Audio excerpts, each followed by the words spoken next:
안녕하십니까, 혜원입니다. 혜원의 불교 현대적 응용하기. 오늘은 93번째 이제 환경 거의 막바지 이르는데요. 이제 오늘 환경에 대해서 지난번에 이제 수행의 단계가 계속 똑같은 얘기를 하는데, 맨 처음에 우리가 이제 십신이라 했잖아요. 십신 10가지 믿음, 그 다음 10가지 그 몸부림, 십주, 그 다음 저 십행이 있고 10가지 행이 있고 십회양, 그 다음 여기 이제 그 다음 이제 십지 10가지 깨달음이 수행이 단계 십지가 있던데, 그리고 여기가 이제 50단계잖아요. 그 다음 마지막에 이제 등각, 이제 묘각인데, 오늘 할 차례는 이 등각 묘각에 대해서 설명을 하고, 이제 다음에 그 환경 끝으로 우리가 설명하고자 하는 것이 이제 화엄의 약창계, 지금까지 다 말했던 거를 요약한 이제 인도의 유명한 이제 용수보살이 화엄경 약창계가 있거든요. 약창계.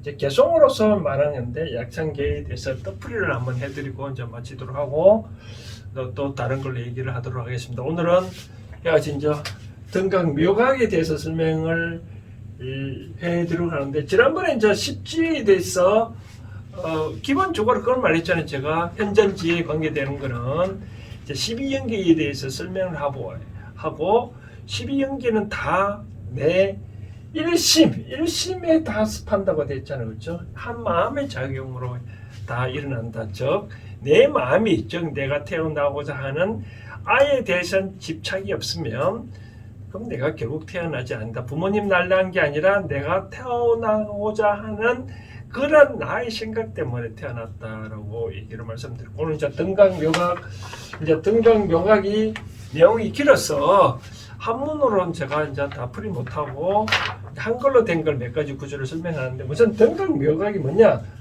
등각은 한문을 풀이하면 이제 이 같을 등자거든요. 같을 등자인데, 깨달을 각자 등각인데, 우리가 반야신경도 그런 거 있잖아요. 등등 주어할 때 이거와 같은 어떤 주문이 없다. 최상위 그러거든요. 이제 깨달음, 그러니까 각자로 말은 이제 우리가 수행을 하다 보면 십지 다음에 마지막 이제 51번째가 등각인데, 이 등각이라는 개념이 따져보면 이런 게 있잖아요. 이제 부처님 같이 깨달았는데 같다라는 얘기야. 그러니까 부처님이 이제 우리가 열의 정각 등등각이라고 얘기를 하는데, 부처님이 별로 이름이 그런데 그만큼 부처님이 깨달음 단계를 얻었잖아요. 그렇죠? 그 깨달음 단계가 같은 거의 등급으로 단계에 이른다. 우리가 수행하다 보면 단계를 51번째, 총 52단계 중에 51번째 단계 되면 거의 깨달음을 갖잖아요. 그렇죠? 그렇죠? 그리고 이제 그다음 이제 묘각인데, 묘자는 이제 묘할 묘자거든요. 묘할 묘. 한문으로 쓰면은 묘자가 묘할 묘자잖아요. 여자의 마음이 이런 건데 묘자는 묘할 묘자잖아요. 그렇죠? 이 깨달음이 묘하다. 깨달음 내용이 이제 묘하다라고 그런 내용인데, 우선 우리가 이제 화엄경 총 39품이 있다 했잖아요. 그렇죠? 39품이 있는데, 금강경은 총 32품이 있잖아요. 그렇죠? 그러면 등각에 관계되는 품은 31품에 바로 십정품이라는 게 있습니다. 십정품이라는 게 있는데, 십정이는 뭐냐면 총 10가지의 정이라면 선정의 단계잖아요. 그렇죠? 선정의 단계인데, 이게 31품에 이렇게 나와 있다라고 말씀드리고, 그러면 그 대원 중에 제가 이제까지 한 거는 우리가 십지에 관계되는 거는 품은 아마천구 하늘에서 했잖아요. 그렇죠? 하늘에서 십지 품을 강의하고, 이제 이와 같이 31품 부분은 다시 부처님께서 지상에 내려와서 하거든요. 내려서 법문 장소 바로 보리장입니다. 그래서 보리장인데, 근데 제가 사실 작년 1월달에 인도에 하늘에서 내려온 그 장면에 제가 가봤는데 보니까 많이 변하는데 한번 그 사진 주변 영상을 잠시 한번 보여드리도록 하겠습니다.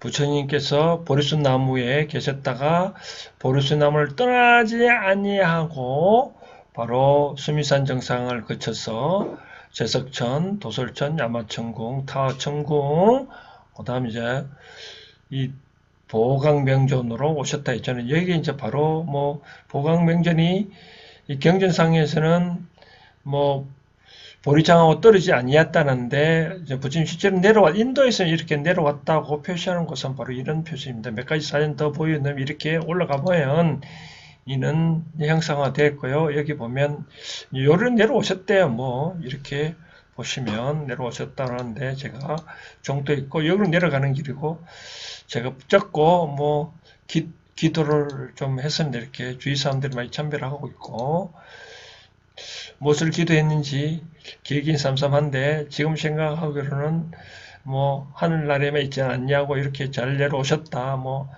감사의 기도를 했는 것 같은데 그리고 끝나고 난 다음에 아까 그 길로 내려가서 제가 다른 데는 인도에서 잘 보시를 안 했는데 이게 수행자들이니까 끝으로 이제 불교의 마지막 수행지로서 이제 제가 관람을 했기 때문에 같이 이제 제가 갖고 있는 인도돈을 나눠드린 장면입니다. 잘 보셨네요. 보필 장소를 보면 이제 보리장이 있고 이제 보강명전이 있고 그다음 제가 지난번에 말한 대로 도솔천, 제석천, 도솔천, 야마천궁 등등 나오잖아요. 그렇죠? 오늘은 이제 이 보강명전 다시 보강명전에서 이와 같이 법회를 일어났는데 이제 요 보강명전에서 이제 부처님이 중심을 내서 법회가 일어나는 그런 내용입니다. 이제 십정품 관계되는 내용 중에 잠시 읽어드린다면 그때 세존이 마갈저국 고위암법의 보리도랑에서 비로소 바른 깨달음을 이루시고 보강명전에서 여러 부처님의 찰나 경계에 삼매드셨다. 온갖 지혜와 온갖 신통한 힘으로 열애의 몸을 나타내어 정정하여 걸림이 없으며 의지할 데가 없고 반연할 것이 없으며 산마태에 머물며 가장 고유하며 큰 위엄과 덕을 갖추고 물을 것이 없으며 보이는 하여금 모두 깨닫게 하며 마땅하게 태어나서 시기를 놓치지 아니하여 항상 한 가지 모양에 머무시니 이른바 모양 없는 것이었다. 그때 보안보살 마살이 부처님의 실력을 받잡고 자리에 있으나 오른쪽 어깨를 들이대고 오른 무릎을 땅에 대고 합창하고 여쭈었다. 라고 이제 다른 법문 내용 보면 이제 부처님이 말씀하신 거의 없잖아요. 그렇죠? 드디어 이와 같이 십정품에서는 27일 십정품에서는 부처님이 말씀하신 내용이 이제 들은 내용 나옵니다. 이제 읽어드린다면 그때 아까 말씀드린 대로 보안, 보살, 마살이 부처님께 이제 여쭤봤죠. 그렇죠? 어떻게 여쭈었냐면 세존이시여 제가 열애, 응공, 정등각게 묻자 하니 어여뼈 여겨 허락하시어서 부처님 제가 한번 여쭤보겠다라고 하니 부처님께서는 말씀하셨다. 뭐라고 말씀하시냐고 하니 보안보살이여 마음대로 물으라. 내가 마땅히 그대에게 말하여 기쁘게 해주리라. 저 부처님은 제자들이 묻지 아니하면 법문을 안 한 것 같아요. 이런 제목도 다 나온 것 같아요. 그래서 이제 보안보살이 말씀하신 것 같아요. 세존이시여 보현보살과 보현의 행과 성운에 머무른 보살들이 얼마나 많은 산매와 해탈을 성취하였기에 보살의 여러 가지 큰 산매에 들기도 하고 나기도 하며 혹은 편안히 머물기도 하며 보살의 부사이한 불가사의한 넓고 큰 산매에 잘 들어가고 나옴으로써 모든 산매의 자유로우며 신통과 변화가 시지 않나이까 라고 하는데요. 결국은 등각이 깨달음 진리에 이제까 최고의 깨달음 그 직전 단계니까 결국 최고의 깨달음 단계 같아요. 그래서 그에 대해서 보안 보살이 질문하셨는데 이제 부처님께서는 그때 이제 여러 가지 말씀하신 것 같아요. 뭐 보현보살한테 여러 가지 말을 하시는 대목이 나옵니다. 이제 그러니까 부처님 뭐라고 말씀하시냐니까 착하다다 보아니여 그대가 과거 미래 현재 보살들을 이익되게 하려고 이런 이치를 묻는구나. 그리고 그때 부처님께서 보현보살에게 말씀했다. 이제 누구한테 말했냐면 이제 여러 가지 설명하고 이제 보현보살이 아까 나왔으니 보현보살한테 이제 말씀하신 것 같아요.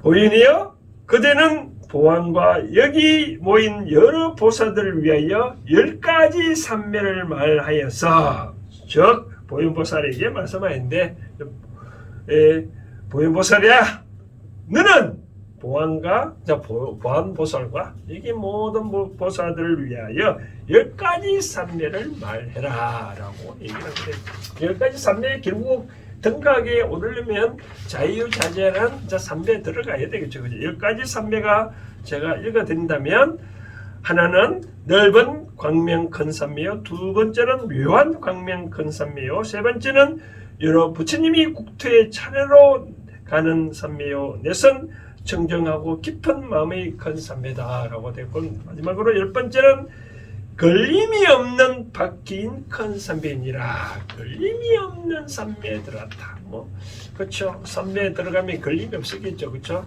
그럼 부처님은 이와 같이 10가지 삼매를 얘기를 하라고 보현보살을 얘기하니까 보현보살은 그러면 걸림이 없는 보현보살은 자 10가지 삼매에 관해서 아까 말하는데 걸림이 없는 삼매가 과연 무엇인가에 대해서 각각 설명하는 바로 그런 내용입니다. 잠깐 읽어드린다면 부자야 이제 지금 말씀하신 거는 이제 보현보살이 부처님을 뜻을 받자와 보안보살 등 보살 대중들을 위하여 설명했다. 부자여 어떤 것을 걸림이 없는 박뒤의 큰 삼매를 하는가라고 하니 부자야 보살 마살이 이 삼매에 들 적에 걸림이 없는 몸의 업, 걸림이 없는 말의 업, 걸림이 없는 뜻의 배에 머물며 걸림이 없는 부처님의 국토에 머물게 하리라. 또 끝부분 보면 이런 말이 있는 것 같아요. 부처님의 신통을 나타내며 부처님을 환희케 하며 여러 행을 행하며 여러 도에 머물며 한량없는 부처님을 항상 친근하여 부처님의 일을 지으며 부처님의 종성을 잊게 한다. 종성이라는 말은 이제 시아종자인데 부처의 종자 같은 성품을 잊게 하는 단계다라고 그런 얘기를 하는 것 같아요. 그다음 이제 등각은 이 정도 하고 묘각은 보면 이제 아까 말한 대로 이제 묘한 진리인데 묘한 진리는 이제 몇 품이 아니면 33품에 나옵니다. 이제 33품 대목 내면 이제 다른 말씀 길어서 다 뭐 말씀드리고 그 중에 첫 서두 부분만 말씀드리면 1인 나온 거예요. 33품에 뭐에 관계된 시점품이 아니라 33은 불가사의 품품. 33품에 나오는 총 39품 중에 이제 불가사의 품품, 불가가히 생각할 수 없는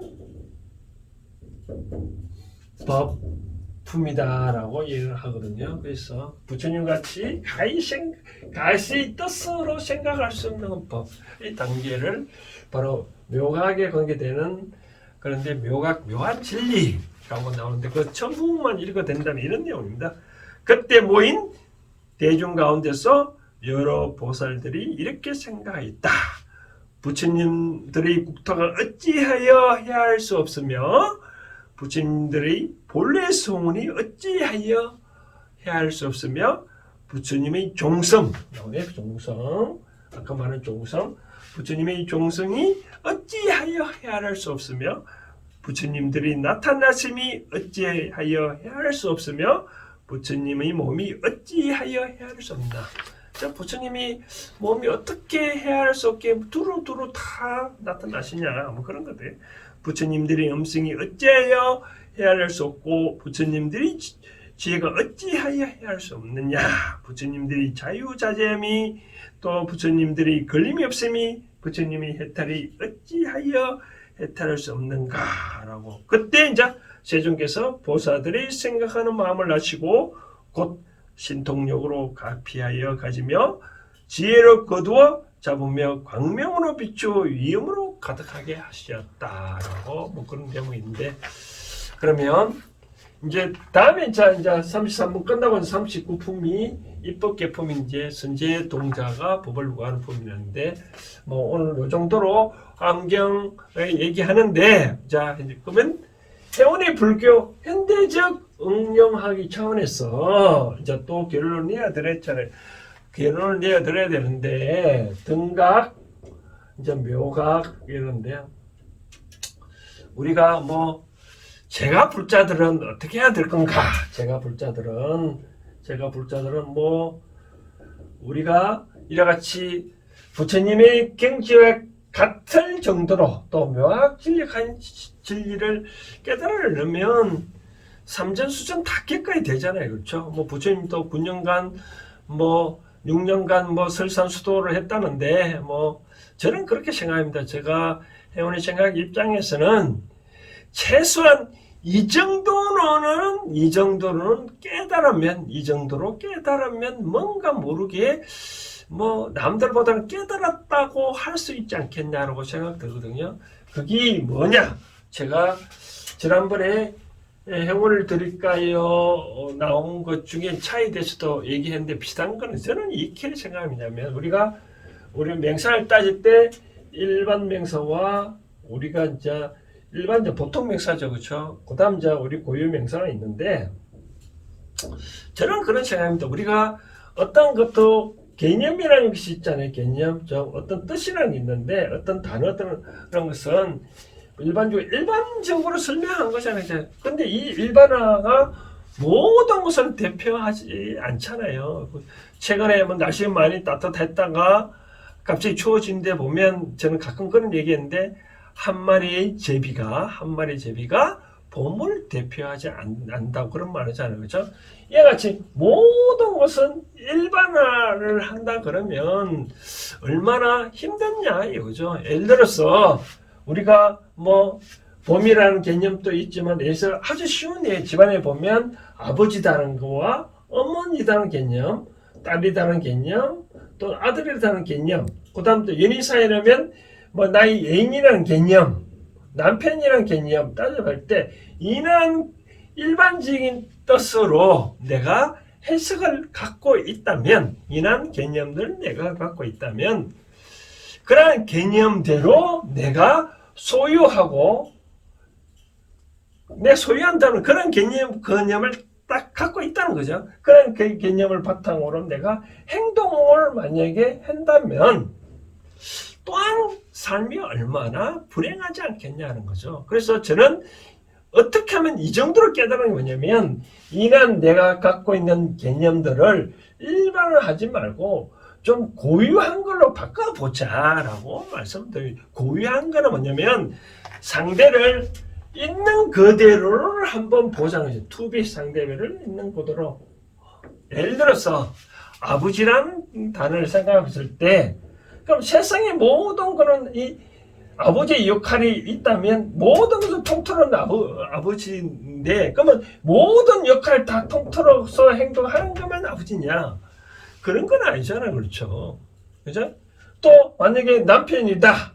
그러면 남편은 어떤 일반 세계의 관념이 여러 가지 있잖아요. 뭐 돈 벌어야 되고 뭐 여러 가지 등등 만약 한다면, 이런 것들 다 갖춰져야만 남편이라고 내가 개념을 생각을 하고 이렇게만 내가 행동을 한다 그러면, 이런 행동을 못 한다면 그럼 남편 아닌가요?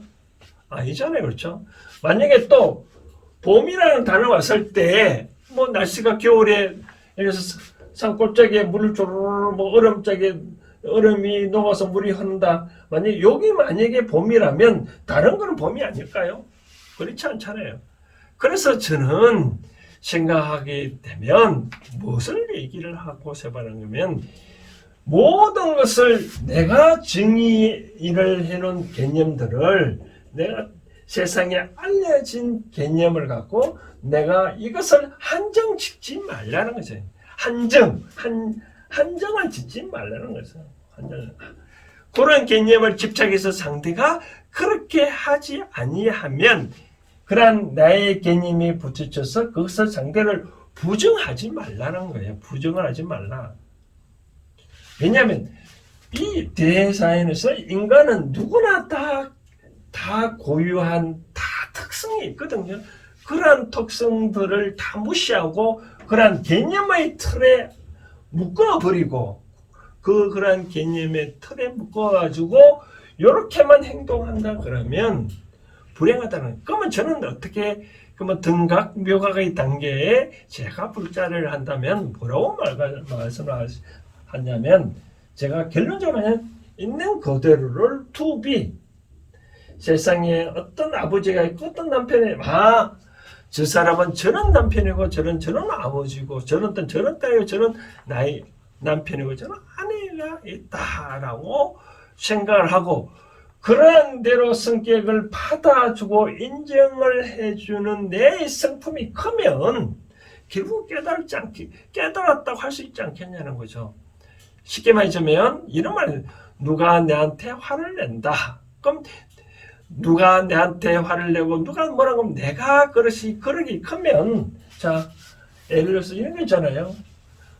똑같이 그러기 두 개 이렇게 크면 물이 내린다. 비가 내린다면 이것처럼 넘치잖아요. 뭐 비가 많이 내리는데 이 큰 그릇은 넘치지 않을 수 있잖아요. 그렇죠? 마찬가지로 이와 같이 모든 것은 기존의 개념들을 버리라는 거죠.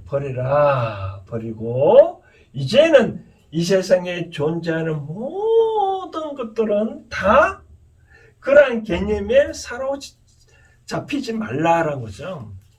언젠가 반야성경에서 말씀드렸다시피 책상이라고 말씀했을 때 책상이란 본성이 있겠냐, 그죠? 우리 불교에서 기본적으로는 본무자성이죠. 본래의 자성이 없다. 본래 그렇게 말할 수 있는 본래의 자성이라고 하는 것이 없다는 거죠. 남편이라고 말할 수 있는, 아버지라고 말할 수 있는, 아내라고 말할 수 있는, 애인이는 말할 수 있는 그런 것은 없다라고 말씀을 드린 거죠. 지난번에 말씀드렸다시피 사랑이란 사랑하겠다고 말하기 전까지 욕이 진정한 사랑이지 사랑한다고 말하고 이후부터는 여러 가지 구속을 한다 했잖아요. 그렇죠? 요 사랑하는 개념에 내가 개념에 한정을 짓다 보면 그때부터 여러 가지 문제가 일어난다고 말씀드렸다시피 이러한 개념에 한정을 안 지으면 어떠한 일은 일어난다 하더라도 모든 것들은 내가 다 포용을 할 수 있다는 거죠. 마찬가지로 제가 묘각 때문에 그런 대목 읽어드렸잖아요. 부처님은 어떻게 몸이 얼마나 많기 때문에 부처님 지혜가 얼마나 많기 때문에 이렇게 헤아릴 수가 없느냐. 마찬가지로 사랑이란 개념에는 무한한 많은 개념으로 해석할 수 있잖아요. 그렇죠? 그런 하나로만 특정 짓다 보면 내 삶이 얼마나 고달프겠냐는 거죠. 그래서 이제는 제가 말씀드렸다시피 어떠한 것더라도 믿지를 말고 그 사람이 누군지 그 사람 특성이 어떠한 것이 무엇인지 그 사람 특성에 맞춰서 내가 그 상대를 위해서 뭐를 해줄 것인지 내가 그 사람들을 위해서 해줄 수 없으면 때론 놓아주는 것도 큰 행복이다라고 말씀을 드리고 싶네요.